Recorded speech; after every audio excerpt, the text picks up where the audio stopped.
এখন ভারতের হাতে এমন এক সম্পদ লেগে গেছে যার জন্য আমরা এতদিন চীনের ওপর নির্ভরশীল থেকে এসেছি, কিন্তু এখন আমাদের চীনের ওপর নির্ভরশীল থাকার কোনো প্রয়োজন নেই, কারণ রাশিয়া ভারতের এই ক্ষেত্রতে সাহায্য করতে এগিয়ে এসছে। আজ আমরা কথা বলছি ক্রিটিক্যাল মিনারেলস এর বিষয়ে, যেগুলো বিশেষ ধরনের রেয়ার আর্থ মেটাল, অর্থাৎ এটা পৃথিবীতে খুবই কম মাত্রায় পাওয়া যায়, কিন্তু এর ব্যবহার এত বেশি পরিমাণে হয় যে এগুলো ছাড়া কোনো সেক্টরকে এগিয়ে নিয়ে যাওয়া অসম্ভব। আর আমাদের প্রত্যেক টেকনিক্যাল বিষয়ে এই ক্রিটিক্যাল এবং রেয়ার আর্থ মেটালের প্রয়োজন পড়ে। এর ব্যবহার ইলেকট্রনিক্স, এনার্জি সেক্টর, কেমিক্যাল, স্বাস্থ্য সেবা এছাড়াও আরো অন্যান্য গুরুত্বপূর্ণ কাজে ব্যবহার করা হয়ে থাকে। কিন্তু এখনো পর্যন্ত এই ক্রিটিক্যাল মিনারেলস এর জন্য আমরা চীনের ওপর নির্ভরশীল থেকেছি। যদিও আমরা ক্রিটিক্যাল মিনারেলস এর জন্য চীনের ওপর নির্ভরশীল তো অবশ্যই রয়েছে, কিন্তু এমনটা একদমই নয় যে আমাদের দেশের মাটিতে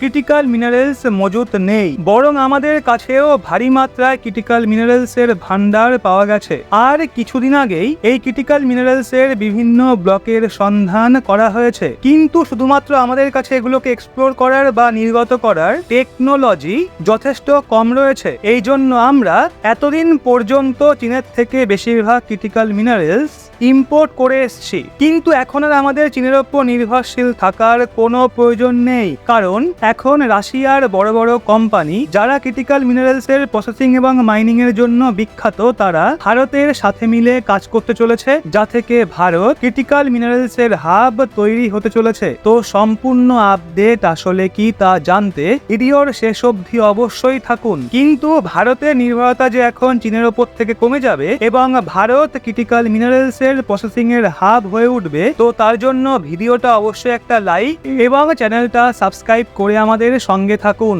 আসলে ক্রিটিক্যাল মিনারেলস এমন এলিমেন্ট যাকে একদিক দিয়ে সম্পদ বলা যেতে পারে, কারণ এর ব্যবহার তুলনার বাইরে। এর ব্যবহার ইলেকট্রনিক্স এবং মেশিনারি কম্পোনেন্ট থেকে শুরু করে ব্যাটারি, সেমিকন্ডাক্টর এবং স্টোরেজের মতো ডিভাইসকে তৈরি করতে বেশি করা হয়ে থাকে। এই জন্য যে ক্রিটিক্যাল রেয়ার আর্থ মেটালগুলো হয়ে থাকে এগুলো যথেষ্ট এক্সপেন্সিভ হয়। এতদিন পর্যন্ত আমরা এই ক্রিটিক্যাল মিনারেলস এর বেশিরভাগটাই চীনের থেকে ক্রয় করে এসেছি, যার জন্য ভারতের বেশিরভাগ ইনভেস্টমেন্ট এই ক্রিটিক্যাল মিনারেলসকে ক্রয় করার পেছনেই চলে যায়। এখন তো এমনটাও নয় যে এই ক্রিটিক্যাল মিনারেলস ভারতে একদমই পাওয়া যায় না, বরং ভারতেও বিভিন্ন ব্লকে ক্রিটিক্যাল মিনারেলস এর সন্ধান করা হয়েছে, আর ক্রমাগতই নতুন নতুন ব্লক পাওয়া যাচ্ছে। কিন্তু এখানে সমস্যার বিষয় হলো এগুলোকে এক্সপ্লোর করার এবং প্রপার প্রসেসিং করার টেকনোলজি আমাদের কাছে মজুত নেই। এই জন্য আমাদের বাধ্য হয়ে চীনের থেকে ক্রিটিক্যাল মিনারেলসকে ইম্পোর্ট করতে হয়। যদি ক্রিটিক্যাল মিনারেলস এর কথা বলা হয় তাহলে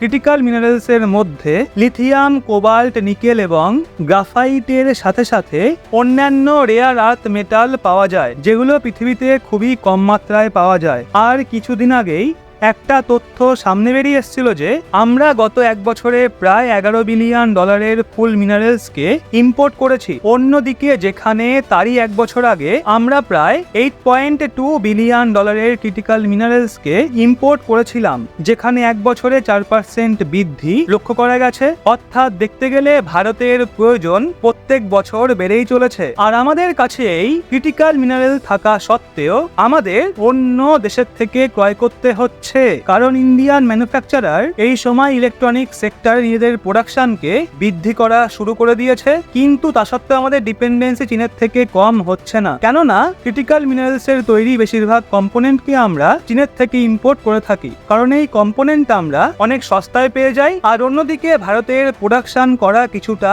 ব্যয়বহুল হয়ে থাকে, কারণ এমন একটাও ইলেকট্রনিক্স কম্পোনেন্ট নেই যাতে ক্রিটিক্যাল রেয়ার আর্থ মেটালের ব্যবহার হয় না। আর চীনের কাছে প্রসেসিং টেকনোলজি থাকার কারণে তাদের জন্য ইলেকট্রনিক কম্পোনেন্টের প্রোডাকশন করা যথেষ্ট সস্তা পড়ে। যদিও ভারতের কাছেও কিছু ক্রিটিক্যাল মিনারেলস এর প্রসেসিং টেকনোলজি রয়েছে, কিন্তু সব ধরনের ক্রিটিক্যাল মিনারেলস এর প্রসেসিং টেকনোলজি আমাদের কাছে নেই।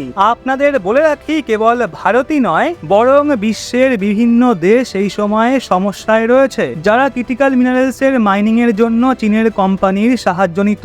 এমনটা এই জন্য কারণ কিছুদিন আগে চীনের পক্ষ থেকে ক্রিটিক্যাল কম্পোনেন্টের প্রসেসিং টেকনোলজির ওপর নিষেধাজ্ঞা জারি করে দেওয়া হয়েছে। এই জন্য বিভিন্ন দেশে এই ধরনের মিনারেলসের মাইনিং করতে পারছে না। কিন্তু চীনের পক্ষ থেকে এই টেকনোলজির ওপর নিষেধাজ্ঞা জারি করা ভারতের জন্য নতুন অপরচুনিটি দিয়ে দিয়েছে, কারণ চীনের পক্ষ থেকে জানুয়ারি মাসে এর ওপর ব্যান লাগানো হয়েছে, কিন্তু তারপর রাশিয়া এই ক্ষেত্রতে ভারতের সাহায্য করতে চলেছে। কারণ আপনার জানাই রয়েছে রাশিয়া একসময় সুপার পাওয়ার কান্ট্রি ছিল, যদিও তাদের আর্থিক পরিস্থিতি গত কিছু বছরে একটু নড়বড়ে হয়ে গেছে, কিন্তু রাশিয়ার কাছে এখনো সেই টেকনোলজি মজুত রয়েছে, যার দমেতেই রাশিয়া নিজেকে সুপার পাওয়ার করে তুলেছিল।